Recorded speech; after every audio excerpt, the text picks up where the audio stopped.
नमस्कार दोस्तों, मैं हूं राजेंद्र और आपका स्वागत है राजेंद्र स्पीक्स में।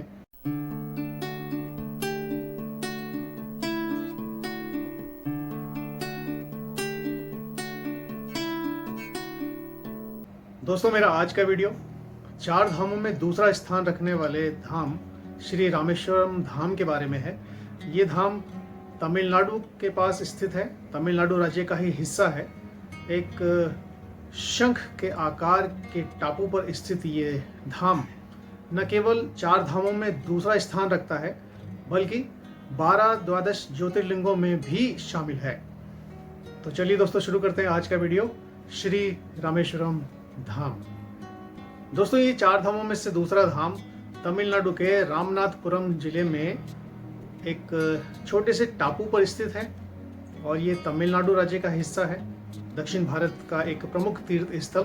दोस्तों, सनातन संस्कृति के प्रमुख तीर्थ स्थलों में से एक ये मंदिर न केवल दूसरा धाम है, बल्कि ज्योतिर्लिंग भी है। दोस्तों, ये मंदिर न केवल श्री रामेश्वरम धाम के नाम से प्रसिद्ध है, बल्कि श्री रामनाथ स्वामी के नाम से भी जाना जाता है। हिंदुओं के सबसे पवित्र स्थलों में से एक रामनाथपुरम में स्थित श्री रामेश्वर धाम मोक्ष का द्वार है और भारतीय संस्कृति का एक बहुत अहम बिंदु है। दोस्तों, मंदिर का स्थापत्य काल त्रेता युग माना जाता है और ये माना जाता है कि इस मंदिर में स्थापित शिवलिंग स्वयं श्री भगवान राम के हाथों द्वारा स्थापित किया गया था त्रेता युग में। हालांकि मंदिर का वर्तमान स्वरूप लगभग 700-800 साल पुराना ही है, जो कि विभिन्न राजाओं द्वारा बनवाया गया। दोस्तों, जिस प्रकार से उत्तर भारत में काशी का महत्व है, ठीक उसी प्रकार से रामेश्वरम धाम का महत्व दक्षिण भारत में है। इसे दक्षिण की काशी भी कहा जाता है। दोस्तों, रामेश्वरम धाम मंदिर बंगाल की खाड़ी और हिंद महासागर के से घिरे हुए एक छोटे से शंख आकार के द्वीप पर स्थित है। बहुत समय पहले ये द्वीप मुख्य भूमि से जुड़ा हुआ था। यहाँ तक जाने का पैदल रास्ता था, लोग तीर्थयात्री पैदल जाते थे। लेकिन बाद में सन 1480 में आए एक भयंकर चक्रवाती तूफान के कारण और ऊंची ऊंची लहरों के कारण ये द्वीप मुख्य भूमि से कट गया और ये द्वीप चारों तरफ से पानी से घिर गया, जिसके कारण अब ये एक द्वीप है और यहाँ जाने के लिए अब सड़क रास्ता है और रेल मार्ग है, दोनों हैं। दोस्तों, श्री रामेश्वर धाम मंदिर के निर्माण के बारे में और इसकी स्थापना के बारे में कई कहानियां प्रचलित हैं। मान्यताओं और पुराणों के अनुसार ये त्रेता युग की घटना से संबंधित है, जब भगवान राम माता सीता को लंका से छुड़ाने के लिए, रावण की कैद से छुड़ाने के लिए लंका पर आक्रमण की योजना बना रहे थे। उस समय उन्होंने ऋषि मुनियों के सुझाव के अनुसार युद्ध शुरू करने से पहले, युद्ध के लिए प्रस्थान करने से पहले भगवान शिव की आराधना करने का निर्णय किया और उन्होंने अपने हाथों से वहां रेत से एक शिवलिंग बनाया और जिस शिवलिंग की उन्होंने वहां विधिवत पूजा की और जीत का आशीर्वाद भगवान शिव से लिया, वही शिवलिंग ये इस मंदिर का मुख्य शिवलिंग माना जाता है, जिसे आज रामनाथ स्वामी मंदिर के नाम से भी जाना जाता है। रामेश्वरम धाम में जो मुख्य शिवलिंग है, इसे रामनाथ स्वामी शिवलिंग के नाम से भी जाना जाता है। ये भगवान शिव का ही धाम है, इसीलिए इसे ज्योतिर्लिंग भी कहा जाता है। दोस्तों, क्योंकि इसकी स्थापना स्वयं भगवान राम ने की थी, ये मंदिर भगवान राम से संबंधित है। भगवान राम के जीवन पर आधारित कई घटनाएं इस इलाके के आसपास हुई हैं, जिसके कारण यहाँ एक बहुत अद्भुत अलौकिक प्रभाव आप देख सकते हैं, भक्ति का, आस्था का, धर्म का। दोस्तों, भगवान श्री राम ने यहाँ से सेतु बांधा, लंका तक गए, रावण से भयंकर युद्ध किया और रावण को हराने के बाद जब माता सीता को छुड़ाकर वो वापस इस पुल के द्वारा वापस मुख्य भूमि पर पहुंचे, तब क्योंकि रावण स्वयं एक ऋषि पुत्र था, ब्राह्मण था, जिसके कारण भगवान राम ने ब्रह्म हत्या के पाप को दूर करने के लिए भगवान शिव की पूजा करने का फैसला किया और उन्होंने श्री हनुमान जी से कहा कि आप कैलाश जाइए और एक शिवलिंग वहाँ से लाइए। तो बजरंगबली वहाँ से उड़ चले छलांग लगाकर कैलाश की ओर और सभी लोग यहाँ बैठकर इंतजार करने लगे इसी भूमि पर।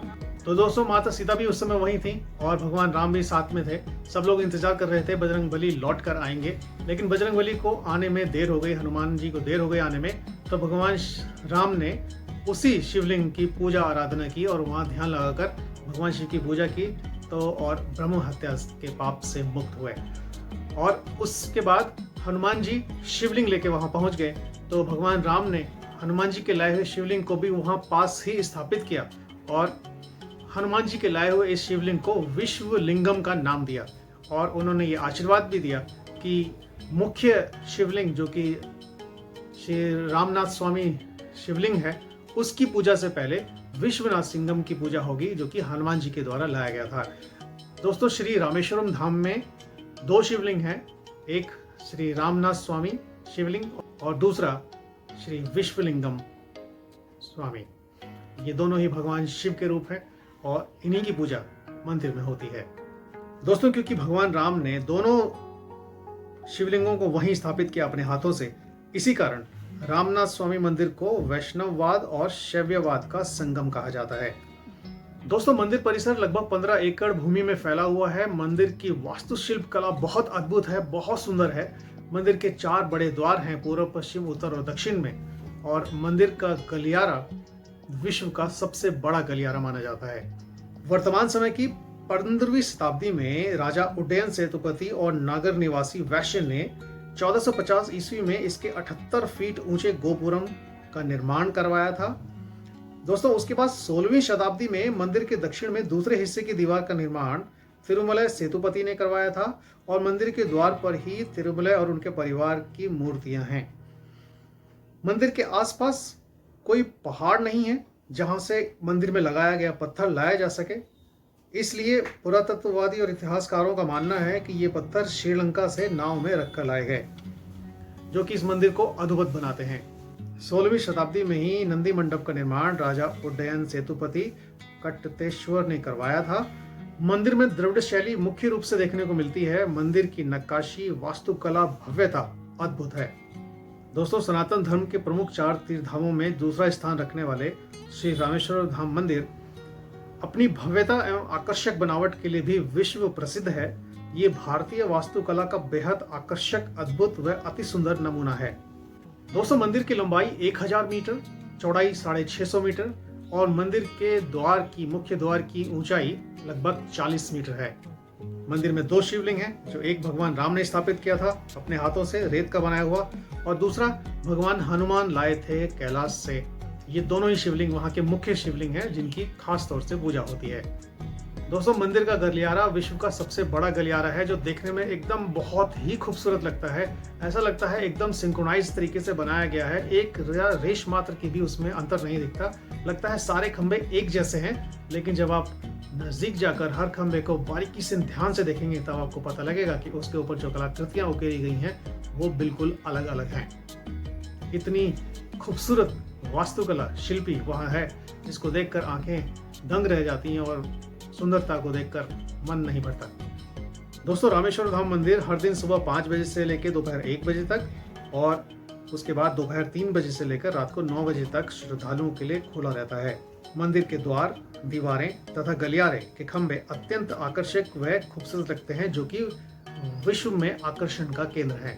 हर साल हजारों लाखों तीर्थयात्री यहाँ आते हैं, साथ ही साथ विदेशी पर्यटक यहाँ आते हैं, जो इस मसूती को देखकर दंग रह जाते हैं और खुशी महसूस करते हैं। दोस्तों, मंदिर में श्री रामनाथ स्वामी शिवलिंग पर गंगा जल चढ़ाना मोक्ष का द्वार माना जाता है। अगर आपको कभी मौका मिले तो आप भी इस मंदिर में जरूर जाइए और भगवान शिव के इस ज्योतिर्लिंग पर जल अर्पण जरूर कीजिए। दोस्तों, मंदिर परिसर में ही 22 कुंड हैं, जिनके जल से स्नान करने का एक विशेष महत्व है। ऐसा माना जाता है कि इन 22 कुंडों से स्नान करने पर कि सभी प्रकार के शारीरिक रोग, कष्ट, दुख दूर हो जाते हैं और आपके सारे पाप धुल जाते हैं। ऐसा माना जाता है कि इन 22 कुंडों में स्नान करने से 22 तीर्थों का पुण्य मिलता है। रामेश्वरम मंदिर में एक कुंड है जिसे अग्नि तीर्थम कहते हैं। इसमें से निकलने वाला पानी चमत्कारिक गुणों से युक्त माना जाता है और मान्यता है कि इस पानी में डुबकी लगाने से सभी दुख कष्ट दूर होते हैं और पापों से मुक्ति मिलती है तथा रोग और कष्ट दूर हो जाते हैं। दोस्तों, मंदिर परिसर के बाहर भी कई कुंड हैं, कई सारे कुएं हैं, लेकिन उनका पानी खारा है। लेकिन मंदिर परिसर के अंदर जो कुएं हैं उनका पानी मीठा पानी है, जो कि पीने योग्य है। ये एक अद्भुत चमत्कार ही है। ऐसा माना जाता है कि जब भगवान राम वहां थे तो उन्होंने अपनी सेना और सीता जी की प्यास बुझाने के लिए अपने तीरों से इन कुंडों का निर्माण किया था और देवताओं से 22 तीर्थों का जल मांगकर इन कुंडों में डाला था और तब से आज तक इन कुंडों में मीठा पानी निकलता है। दोस्तों, हालांकि कई त्योहार मनाए जाते हैं मंदिर में, लेकिन महाशिवरात्रि का त्योहार रामेश्वरम धाम में बहुत ही धूमधाम से मनाया जाता है, जिसे देखने के लिए हजारों लाखों लोगों की भीड़ इकट्ठा होती है हर साल। अभी क्योंकि कोरोना काल चल रहा है तो इसलिए थोड़ा सा कम भीड़ है, लेकिन आमतौर पर इतनी भीड़ होती है कि पैर रखने की जगह नहीं होती वहाँ। सनातन संस्कृति के चारों प्रमुख धामों में से एक श्री रामेश्वरम धाम से लाखों करोड़ों भक्तों की आस्था जुड़ी है। यहाँ हर साल आस्था और श्रद्धा का सैलाब उमड़ता है। दोस्तों, विश्व प्रसिद्ध श्री रामेश्वर धाम मंदिर रेल मार्ग व सड़क मार्ग से मुख्य भूमि से जुड़ा हुआ है। रेल से रामेश्वरम धाम जाना अत्यंत मनमोहक लगता है। ब्रिटिश काल में एक जर्मन इंजीनियर द्वारा बनाया गया ये रेल का पुल बहुत ही सुंदर और खूबसूरत है और ये पर्यटकों के आकर्षण का केंद्र है। जब ये समुद्र के ऊपर से गुजरती है रेल यहाँ से, तो समुद्र इतना शांत लगता है कि आपको लगता ही नहीं कि आप समुद्र के ऊपर से जा रहे हैं, आपको लगता है कि आप किसी नदी को पार कर रहे हैं। बहुत ही खूबसूरत नज़ारा होता है। दोस्तों, मंदिर के पास, मंदिर के आसपास और कई सारे तीर्थ स्थल हैं और मंदिर के कई सारे रोचक तथ्य हैं मंदिर के बारे में। इन सब के बारे में मैं एक अलग से वीडियो बनाऊंगा, क्योंकि ये वीडियो काफ़ी लंबा हो जाएगा। तो आज का वीडियो मैं यहीं खत्म करूंगा। दोस्तों, ये था वीडियो श्री रामेश्वरम धाम मंदिर के बारे में, जो कि चारों धामों में दूसरा स्थान रखता है। त्रेता युग में स्थापित ये धाम भगवान राम के द्वारा स्थापित शिवलिंग इस मंदिर में है, जिनकी मुख्य पूजा होती है। दर्शन मात्र से ही सारे पाप धुल जाते हैं और मोक्ष की प्राप्ति होती है। अगर जीवन में कभी भी आपको मौका मिले श्री रामेश्वरम धाम जाने का, तो तमिलनाडु में स्थित इस धाम की यात्रा अवश्य कीजिए और अपने जीवन को कृतार्थ कीजिए। दोस्तों, मेरी भारतीय प्रेरणा श्रृंखला देखना ना भूलिए। इसमें आ रहे हैं भारत के महान व्यक्तित्व बारी बारी से, जो कि आपको मालूम होने चाहिए और आपके समस्त परिवार को इसके बारे में मालूम होना चाहिए। तो मेरी भारतीय प्रेरणा श्रृंखला अवश्य देखिए। इसी के साथ आज का वीडियो यहाँ खत्म करूंगा। दोस्तों, मेरा ये वीडियो आपको कैसा लगा मुझे ज़रूर बताइए। मेरे वीडियो को लाइक कीजिए, शेयर कीजिए, मेरे चैनल को सब्सक्राइब कीजिए और हाँ, बेल आइकन दबाना ना भूलिए, ताकि मेरे हर वीडियो का नोटिफिकेशन सबसे पहले आपको मिलता रहे। तो चलिए, अगले वीडियो में रामेश्वर धाम के रोचक तथ्यों और आसपास के तीर्थ स्थलों की जानकारी लेकर आऊँगा आपके लिए। चलिए, तब तक के लिए धन्यवाद, बहुत शुक्रिया, नमस्कार।